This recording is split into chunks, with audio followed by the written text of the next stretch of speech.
Ayo Kakang Donopati, kowe wis metu saka kandhang Yayi Dasamuka piye? Kalungguhan iki mendhuwa kamurkan. Kowe apa ora krasa rasane atimu? Kalamun to kowe wis ngentekke wadyabala saka negara Lokapala.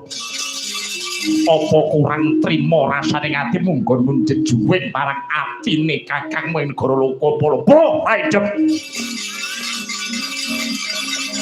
Kowe kuwi Nalendra sing imbas-imbis.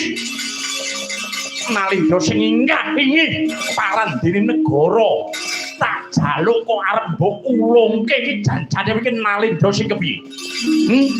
Apa kowe wedi yen to kudu tanding tiyasa karo Prabu Dasamuka? Prabu Naraja. Anggonku kaya mangken iki sejatine ngeman marang rasamu. Aku ora butuh jeman. Dasamuka ora butuh jeman. Yen to kowe tetep guguk ngutha waton mara gaging maju. Aku yen urung iso mateni dapurmu urung lila rasane atiku. Nggonku bakal males patine Kanjeng Rama Prabu Begawan Misrawa. Kudu tok tomboki nganggo nyawamu. Nyawane menungso kuwi sing regem dudu kowe. Nanging nyawane menungso kuwi sing regem ana ing astane Gusti kang akarya jagat. Piye?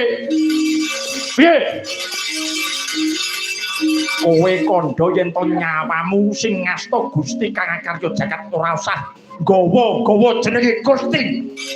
Ora usah gawa-gawa jenenge Sang Pencipta apa wujine bumi. Tanganmu iso mbucikake kulite Dasamuka. Tak guloni batangmu mara gage maju kokop getihmu ing cangkeme.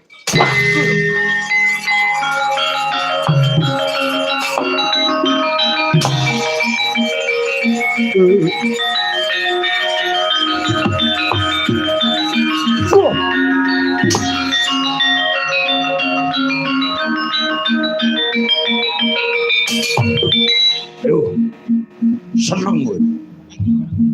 Seneng piye? Seneng bisa tanding jasa araku. Para kaki maju ilang nyawamu. Hoi.